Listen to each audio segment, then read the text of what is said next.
So we're going to continue playing mainline 1e4 with white and quote-unquote boring chess with black. I'm going to try to expose people to what boring chess looks like because I think a lot of people need some practice in those types of positions. Okay, so we're white. The moon is the enemy. Thank you. Now let's go e4. And let's see. Yeah, we're going to play the Danish. We're going to play the Danish. And let's see how a 1600 responds to the Danish Gambit. Okay, and he accepts it. So bishop c4. We are playing the Danish. And knight f6. So black accepts the Danish, sort of a semi-accepted Danish. Yeah, I'm actually not familiar with knight f6. So he takes the pawns kind of halfway. And of course, c takes b2, bishop b2 is the main line. Now I assume that we should play knight takes c3 here. There doesn't seem to be too many other good moves. Thank you, 38 with a 5. Damn, girl. Yeah, so e5 here can seem a little bit tempting. Does anybody see what nasty little response black has planned to the move e5? And remember that when your bishop is on c4, there is a drawback to the bishop's placement. Yeah, so black has the counter-attacking move d5, opening up his pieces and counter-attacking the bishop. So it's a better idea to just take on c3, I'm pretty sure. And now e5 is more of a threat than it was in the previous move. So what's the point behind this entire operation? We have a lead in development, and we need to act very, very fast. If we let black castle and consolidate, we're simply going to be a pawn down. So we got to step on the gas pedal. And so now the time has come for what move? For e5. The time has come for e5. If we don't play this move now, he's going to castle on the next move. And we also, oh, I just noticed we had a better move. I noticed we had a tactic. We had bishop f7 potentially, although no, maybe e5 is good. No, maybe e5 is good. Okay, he goes d5. So you can see that at this level, players are familiar with basic ideas. And, you know, that's why you don't want to play these gimmicky, and I'm not calling the Danish a gimmicky opening, but truly gimmicky openings you don't want to play because they're not going to work anymore. All right, so what should we do? How do we untangle our pieces? What do we do? Well, the first thing we need to understand is, well, this move queen a4 check may seem like it wins the bishop, but it doesn't because of knight c6. Knight c6 is a typical response to that, and the bishop is defended. Now, when we're trying to calculate these types of positions, you want to start with the simplest move. If you determine that the simplest move leads to a good position, then you save yourself time and you minimize the risk of a mistake. So the simplest move here is e takes f6, taking the knight. So if we take the knight, he takes the bishop. What's the simplest move in that position? Well, we can take his queen, king takes queen, and in that final position, what do we do? And taking en passant just because it's en passant is not a good idea. He just takes back and he's a pawn up. We play f takes g7, and look at that pawn on g7. How can we defend that pawn if necessary? What follow-up move will we be able to play if he goes rook g8, for example? Bishop h6, bingo. That pawn is a huge asset in the endgame because his rook is going to be tied down. His king is going to be weak, and it's going to be on d8. So we're going to be able to castle long with check. I don't know if any of this is making sense, but all of these things are indicating to me that the endgame is, at the very least, not worse for white. And practically speaking, probably a very good idea. So we take his knight, he's going to take our bishop. He could also take our knight first, but that doesn't change much. Wow, he takes. Now that's a very strange move. I think his idea is that he thinks that bishop takes c3 is going to win back the piece, because after bc, queen takes c3, that's a fork against our king and rook. But what detail has he missed? And what move should we play here? Should we take on d5 with the queen? Should we take with the bishop? Should we not take at all? Should we give a check on b5? Okay, so bishop d2 would blunder the bishop. Our bishop is still hanging. Oh yeah, that's people answering the question. Yeah. So we can safely take on d5. Because after bishop c3, bc, queen c3, that's a fork. But we defend against the fork with bishop d2. And we're totally fine. And I'll talk about some of the other moves in this position after the game. He's lost. He's simply a piece down. Yeah, I was hoping he would take on c4. That would allow me to demonstrate the endgame. Okay. I assume he's going to take the knight.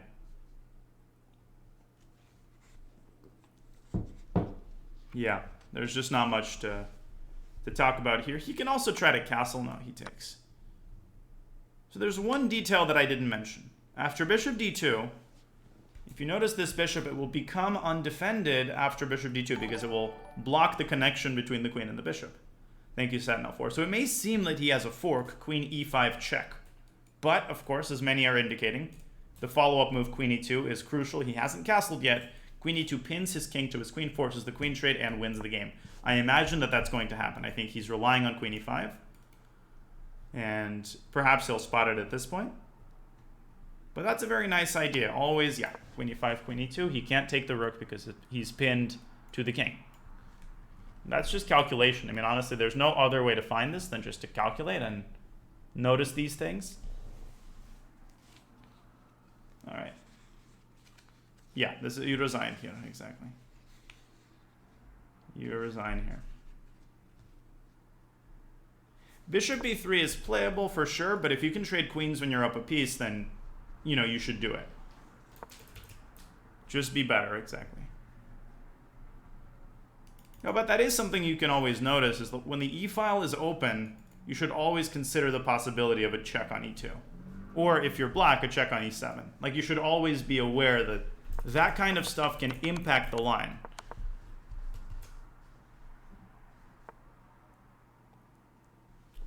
Okay, so knight d7. So we should first understand that his queen is not going anywhere. Until he moves his king away from the e-file, we can trade on our own terms. So taking on e5, this is me splitting hairs because it doesn't matter, we're up a piece anyway. But if you wanted to be super accurate, you could understand that that allows his knight to be centralized. The concept of trading on your own terms comes in very handy here. So we can make a move that forces him to take our queen, allowing us to centralize our king. That's good because it's an endgame. And we can use the fact that his queen is pinned in order to develop our pieces. And there's a couple of ways to do that. I love the move bishop c3. But I also want to develop all of our pieces, so it seems a little bit simpler to me to go knight f3. We don't know where this bishop will belong. Maybe we'll go bishop f4 later. Knight f3 just seems a little bit more natural to me. Bishop c3 is also fine.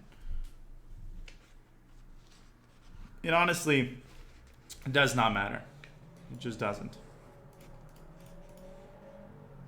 Okay. Well, it's going to be an endgame after he trades queens. Somewhere between a queenless middle game and an endgame. Now he has to take.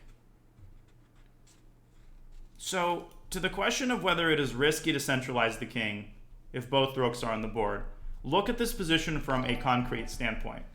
First of all, this rook on a8 is nowhere near even being developed. He's going to have to bring the bishop out. And then, if you imagine a scenario where he gives you a check on e8 when our king is on e2, is that scary? Thank you, Wolfinty. Is that a scary possibility? Well, not really, because we can just block the check with bishop e3. The second thing we can do is we can still castle by hand. So after he takes our queen, we can go rook h to e1, and then drop our king on f1, which is where it's very safe, and then our rook is going to be controlling e8. Okay. Let's see what he does. I don't really know what he's thinking about. He can, I assume, go queen to e7, but that doesn't strike me as very dangerous. Yeah, this guy does need Mr. If queen e7, we're just going to take and then castle. We are just going to take and castle and win. The knight development is worth it because when you have the queens traded, it's much less important to castle as a rule than when the queens are on the board, because the chance of you getting attacked in the center is greatly diminished. And also, you want your king to be in the center in most endgames, so it's not such a bad idea. Yeah. Okay, so he does go queen e7. All right, let's take it. That move took a while. Now, I have a very interesting question. We can castle short or we can castle long. Which way should we castle? And why? This is a good example of sort of concrete thinking. We should castle long. Now, I know some people are looking at this and saying, well, isn't the king very weak on the queen side? We don't have our b and c pawns anymore. But remember, the queens are off the board. He doesn't have any of his pieces out. Our king is in zero danger. And the great thing about castling long is our rook is automatically activated. So it's far more efficient to castle long in this case than go rook e1. We might just checkmate him here. In fact, it's very likely that we will. Knight f6. So most people would play rook he1 check, but we have a move that is even better. We can start with a different move and make sure that his king doesn't have access to the f8 square. We can play bishop b4 first. Not playing immediately is key here, just surveying all the options. And now after king e8, then we give a check on e1, and it's far more efficient. Castling long centralizes the rook, and it keeps the king closer to the center, which is good because it's an endgame. Okay, king d8. Oh, he's really asking for it here. What is the best discovered check? So it's not mate. Remember that he can block any check with his bishop. So the best option here is simply to win as much material as possible. The easiest is just to take on b7 and take his rook. Even if there was some marginally better option, go for the practical continuation. Win his rook, and then you know you're going to win the game. It's over. Okay. Now we can throw another check in before we take his rook. And actually, if we want to play efficiently, we don't even have to take his rook. We have checkmate in like 5 moves. So instead of taking his rook, what else do we have? It's mate in 1, 2, 3, 4. Mate in 4 moves. Check. Now this is not mate. He can still block with his knight. And is it a good idea to take the knight there? It is, because his bishop is pinned, and the king will not be able to recapture because the rook defends the bishop. King moves aside, right into the other discovery, and then we take his bishop. We're 3 pieces up, and his king moves into the discovered check again. And then what's the mating move? We have 1, 2, 3, 4 mating moves. Can somebody give me one of them? He resigns. What would be the mating move here? The nicest is bishop c8. Also, we could play bishop f5. Anywhere on this diagonal is mate. The rook gives the check. The other rook cuts the king off. One way, the bishop cuts it off the other way. And that's about it. But don't go here because the king can block, can hide under the bishop's shadow. All right. So let's have a look. That was a pretty easy game once he blundered his piece. But nonetheless. So obviously the accepted Danish is c takes b2, and I'm currently analyzing this for a course on refuting gambit, so I can't guarantee that I know the best line for black yet. But the traditional main line, the way to equalize with black, although this isn't the best move, black can get an advantage here if he plays very accurately. But the move d5 is traditionally considered to be the safest option, which sacrifices back one of the pawns in order to accelerate the speed of black's development. The point here is that white takes with the bishop. You don't want to take with a pawn because now the bishop looks stupid. After bishop takes d5, you've opened the diagonal for the bishop, and you've put this bishop on a very awkward square. So the move knight f6 kind of comes with tempo. It doesn't technically threaten the bishop, but you don't want to give this bishop away. It's white's main attacker. If you haven't seen this line before, this may look like a blunder, however. Why does knight f6 look like a blunder? Artel, thank you. Because bishop takes f7 is a classic tactic, separating the king and the queen. But if you do know this line, or if you have acute tactical vision, you'll notice that black can take the bishop. After queen takes d8, it's always important to check for this. And the king on e1 is exposed, is exposed to a discovered check of black's own. So it may appear that black wins the piece. White has to move the king, and then black takes the queen. But that doesn't tell the whole story. What can white do here? Yeah, bishop c5 is a phenomenal line.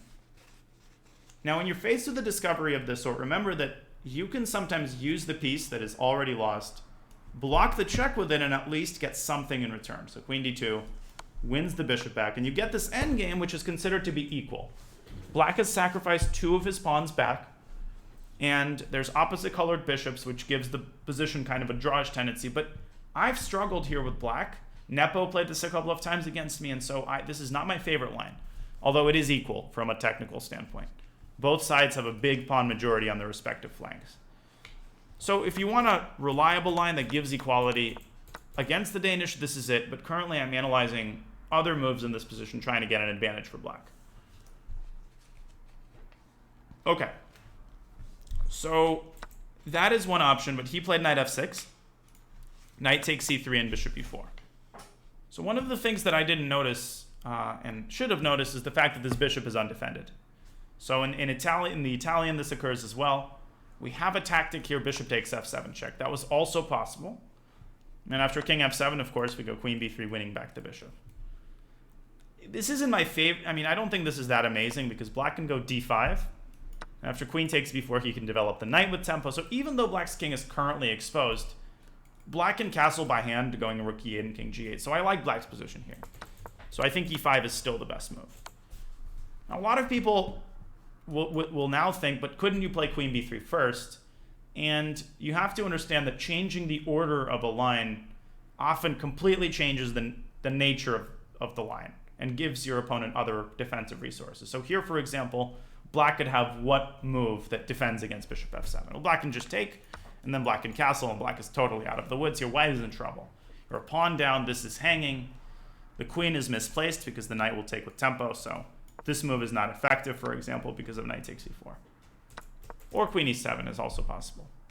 Yeah, queen e7 is possible as well. But here you can take on f7 anyway, so perhaps that is not as accurate. Still, this is fine for black after knight c6. So anyways, that was possible. We played e5, and he responds with d5. Now, this is a move, queen e7, that a lot of people are worried about, but you shouldn't be. Because it's generally very easy to defend against this move. How can white cover up the pin while renewing the threat of e takes f6? And this is the reason why queen e7 is often bad. After queen e2, the knight is once again hanging. And if you say, okay, now I'll play d5 and give up the pawn or something, well, this no longer works because after ef6, white wins a piece. You attack the queen, and then you can take with the very same bishop that was on c4. And if black tries d4, how can white save the knight? This is a very important concept to understand. This rarely ends up winning a piece because you can play a3, and I see a lot of you are familiar with this, followed by b4 attacking the bishop. So at a maximum, black can win the pawn back, but that's very little relief. Okay, so d5, ef6, and he lost the game here with queen takes f6. But after d takes c4, we take the queen, we go f takes g7, and I think white is better here.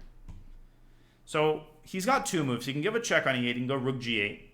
If he gives a check on e8, we can block with a knight, and then we can deliver a check on g5 and castle. Black can get mated here very easily, even though it's the endgame. And the fact that black's not well developed on the queen side is biting him in the you-know-what. So I think black is in pretty big trouble here. Of course, bishop g4 can be easily met with f3, blocking the pin. And if he goes rook g8, we have a choice. We can give a check on g5, and again, we can castle. Or we can go bishop h6 to defend the pawn and then still castle. So black is in pretty big trouble in the endgame.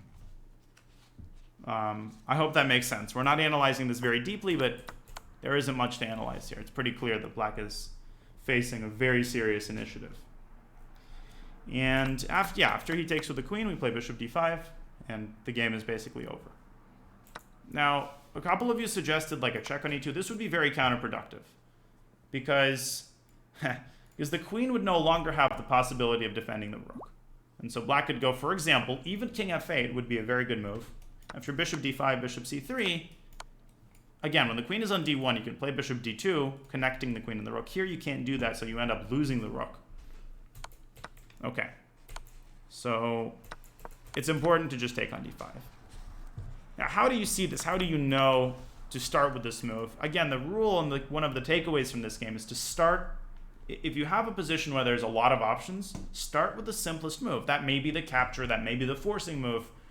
There's this famous tip, to look at checks, captures, and threats. And that's true in a tactical position when you're trying to find checkmate, for example. But in these positions where there's clearly no mate, you're just trying to find the best move, the simplest move can be a lot of different things. It can be the capture, it can be the check.